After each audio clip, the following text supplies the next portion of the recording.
Assalamualaikum warahmatullahi wabarakatuh. Halo anak kelas 4. Ya, ketemu lagi dengan Bu Sekar pada hari Jumat.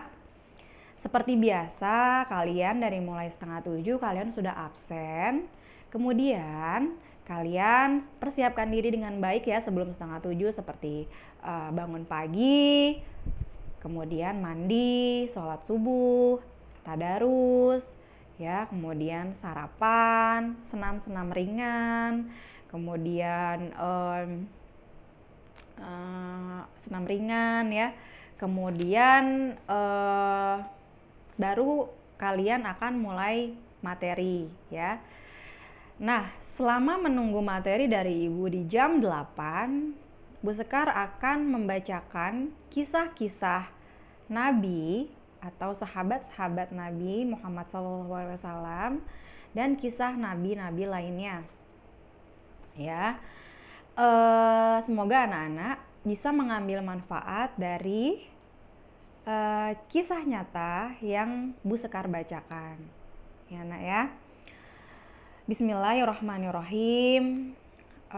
Rabbi shrahli sodri wa yassirli amri wahlul uqdatam min lisani yafqahu qawli. Amin.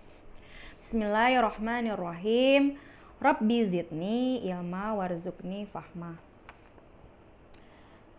Kali ini Bu Sekar akan membacakan kisah Nabi Daud dan seekor ulat. Nabi Daud alaihissalam merupakan nabi yang sangat taat kepada Allah, sehingga Allah memberikan keistimewaan pada beliau berupa kepercayaan untuk menyebarkan kitab Zabur. Beliau merupakan seorang pemikir dan pembelajar yang baik. Suatu ketika beliau sedang membaca kitab Zabur sambil duduk tenang dalam suraunya. Tak disangka ada seekor ulat merah berada di dekatnya. Alhasil, Nabi Daud mengawasi ulat tersebut sambil berpikir dalam hati, apa ya yang Allah harapkan dari ulat sekecil ini? Sambil sedikit meremehkan, karena ulat itu sangat kecil. Sesaat setelah Nabi Daud berpikir demikian, seketika Allah memberikan izin bagi ulat tersebut untuk sanggup berkata-kata seperti manusia. Ulat merah itu pun kemudian berkata kepada Nabi Daud, "Wahai Nabi Allah, Allah Subhanahu wa Ta'ala telah mengilhamkan kepadaku untuk selalu membaca tasbih Subhanallah, walhamdulillah, wala ilaha illallah, Allahu Akbar setiap hari sebanyak 1000 kali pada siang hari. Pada malam harinya Allah Subhanahu wa Ta'ala mengilhamkanku untuk membaca Allahumma sholli ala Muhammad an-nabiyil ummiyi wa ala alihi wasahbihi wassalim sebanyak 1000 kali juga."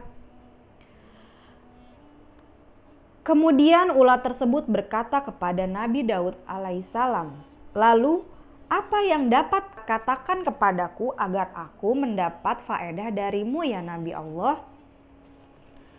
Mendengar perkataan ulat tersebut, Nabi Daud menjadi sadar. Beliau sadar bahwa dirinya hilaf. Dia telah memandang remeh makhluk Allah yang terlihat kecil dan tidak bisa apa-apa. Padahal mereka bahkan bisa lebih dahsyat ibadahnya terhadap Allah Subhanahu wa Ta'ala dengan cara mereka. Alhasil, Nabi Daud pun memohon ampun dan berserah diri kepada Allah. Begitulah sifat Nabi Daud sebagai pemikir yang bijak.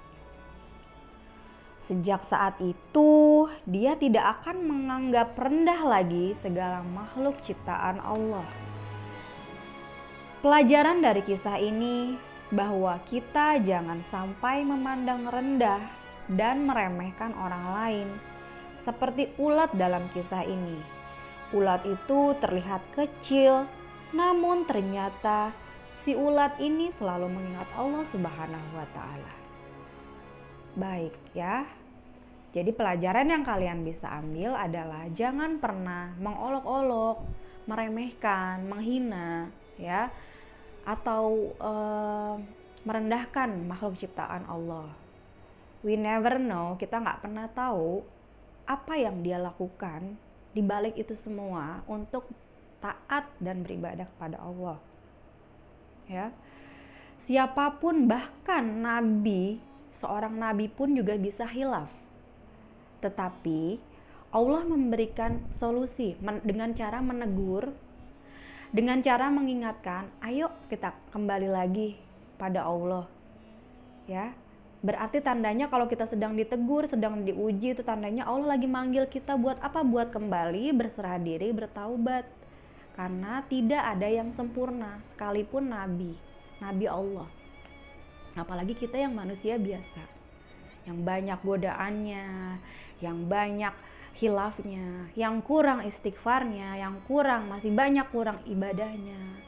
Begitu. Ya. Jadi ketika kalian bertemu dengan teman kalian yang kelihatannya tidak bisa apa-apa atau melakukan kesalahan, jangan pernah ditertawakan atau disebarluaskan kejelekannya. Ya, karena itu akan sangat berdampak yang negatif ke orang itu. Ketika kalian menemukan teman kalian yang sedang terjatuh, bangunkan agar dia bangkit, tolong, kemudian hibur hatinya, kemudian ajak dia untuk melangkah ke arah yang positif. Begitu ya nak ya. Jadi mulai sekarang ketika ada teman kalian melakukan kesalahan, jangan pernah ditertawakan ya. Ketika kalian menemukan seseorang yang kelihatannya lebih lemah dari kalian ya, lebih kurang dari kalian, jangan pernah ungkit-ungkit kekurangannya, jangan pernah dikata-katain ya. Apapun itu, sekecil apapun itu. Enak ya. Jadi lihatlah yang positif saja dari orang tersebut. Seperti Bu Sekar. Kalau kalian melihat ada sesuatu yang positif, yang patut ditiru dari Bu Sekar, kalian ambil. Tapi ketika kalian menemukan sesuatu yang tidak baik atau kurang baik dari Bu Sekar, misalnya gitu ya, kalian buang. Bahkan kalian kalau berani boleh mengingatkan loh, karena Bu Sekar kan juga manusia biasa. Misalnya Bu Sekar marah atau menyinggung hati kamu, sampai menyinggung hati kamu boleh tegur Bu Sekar, saya tersakiti dengan kata-kata Bu Sekar, seharusnya Bu Sekar tidak menegur saya seperti itu, misalnya. Boleh dengan cara diam-diam, tidak di muka umum. Menegur orang itu ada etikanya loh ya, tidak boleh di depan umum karena bisa menjatuhkan wibawa dan harga dirinya.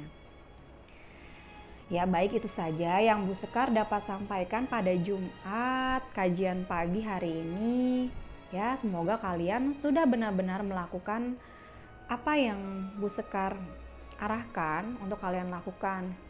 Bu Sekar kenapa kita mulainya jam 8? Karena Bu Sekar pengen selama pandemi ini kalian terbiasa melakukan aktivitas yang positif. Jadi nggak ujuk-ujuk bangun, mandi langsung di depan handphone langsung belajar, enggak. Bu Sekar maunya kalian harus ada tahapan-tahapannya.